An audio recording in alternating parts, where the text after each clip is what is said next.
Hi, my name is Delmon Mehta, and I'm going to be reviewing the new Superman movie, Man of Steel. It's good. It's not great, it's no Dark Knight, it's no masterpiece, but it's good. It has its upsides and its downsides, but one thing that it definitely has is Christopher Nolan's fingerprints. I don't know how much impact he had on the actual movie. I mean, I know he produced it, and I know the stories by him, but it definitely has his fingerprints all over the movie. You can see it. It's very realistic. Like it's the most realistic Superman film of any of them. Shows Superman's not weaknesses, but it shows his insecurity and I guess you could say his doubts. The whole idea that humanity fears what they don't understand, that becomes a huge part of the movie, and just throughout the film you could see Christopher Nolan's fingerprints over the thing. Though I guess some of that could also be attributed to Zack Snyder. I mean, Watchmen was also a very serious, gritty movie, and that was his only other foray into superhero. But the story is it's a very serious story. It's definitely not, and there's no like camp or super, there's no ha ha ha or megalomaniacal, well, I mean, Zod is a big villain and stuff, but he's definitely no Lex Luthor or even like, definitely not like the 2002 Spider-Man Green Goblin. He's not anything like that, and the movie follows the same tone. There's no joking moments. It's it takes itself really seriously, which I didn't really like. I mean, Superman was always, I'm not a huge comic fan, but comic nerd or anything. I never read comic books as a kid, but I mean, I still enjoy superhero movies, and it was just really, really grim and serious. There was no lightheartedness in the entire movie. It was just, one thing I remember, like, oh, this is happening. Like, oh, I gotta do this. I must find out my parents. Or even when they flash back to when he's a kid, it's just like, oh, this happened. Like, oh, I saved the whole school of my schoolmates. Oh, it's so horrible. Like, there was no thing like, hey, I can fly. It's awesome. It's like, there was no enjoyment out of his powers or anything. It was so serious, and the whole look of the film complemented that. If anything, it's a very dark film just in its visual design. There's a lot of gray, there's a lot of shadows, there's a lot of it's just dark.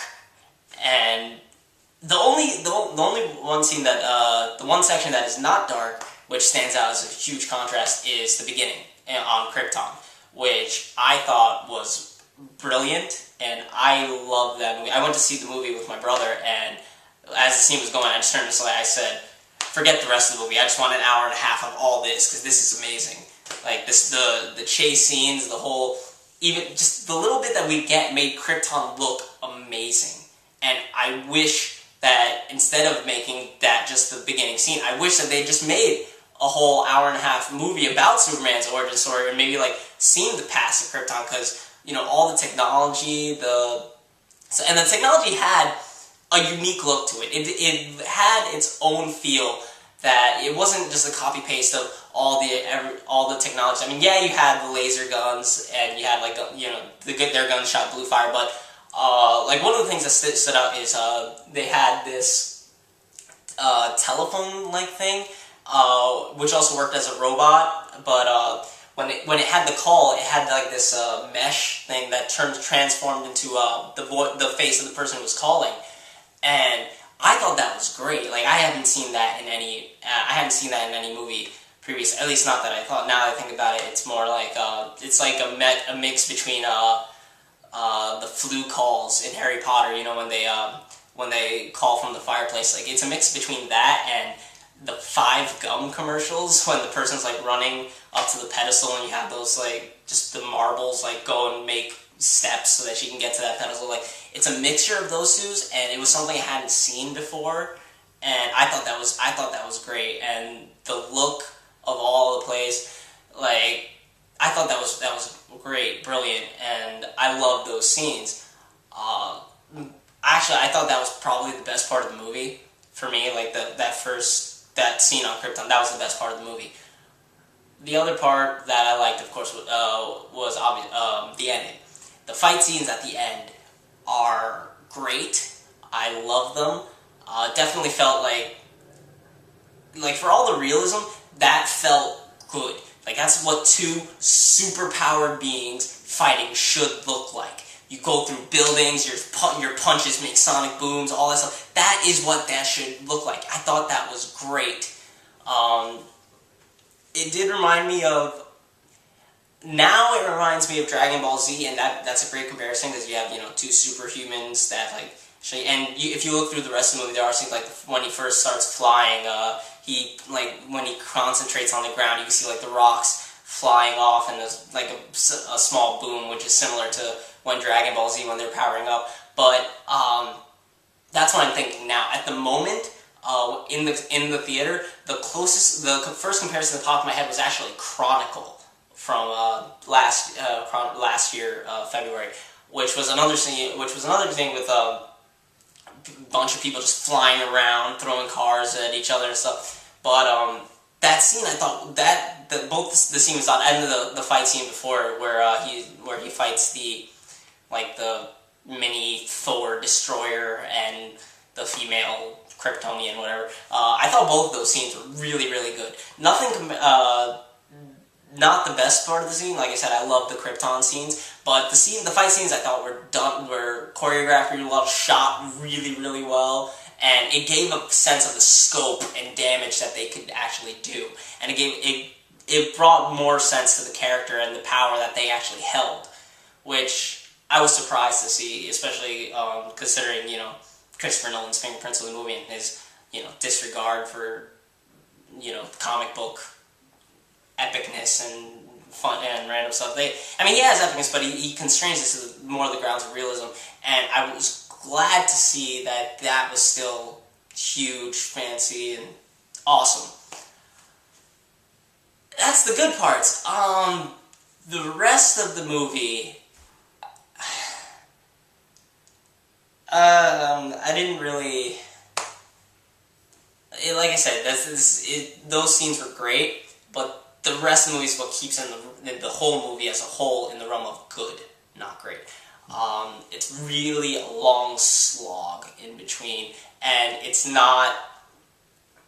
not really any big moments in the middle. Like, sure, there's scenes because it jumps around a lot. It shows them, saving a bunch of people on an oil tanker.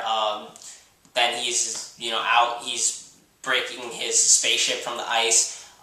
It jumps around a bit, but that wasn't a problem. The problem was, it wasn't... I just didn't find it super interesting. It didn't grab my attention or keep my interest the way the beginning and ending did. And I guess maybe it's just because, they didn't have the action involved and stuff. But, there's, non-action movies. I've watched non-action movies that I don't hate drama, but it just was not on the same level as the beginning and end, and so it felt kind of boring to me.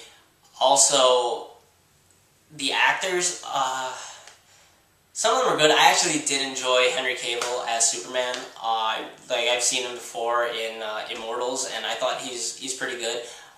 Amy Adams as... I didn't like Lois Lane at all in this movie. When I was watching it, I'm like, oh yeah, and I saw the romance that they made, and they were like, yeah, Superman and Lois, alright, they're gonna get together, they're gonna be happy, but at the time, I was looking at it and saying, yeah, that works, but I think that's more just because I know Superman and Lois always get together, and that was the romance.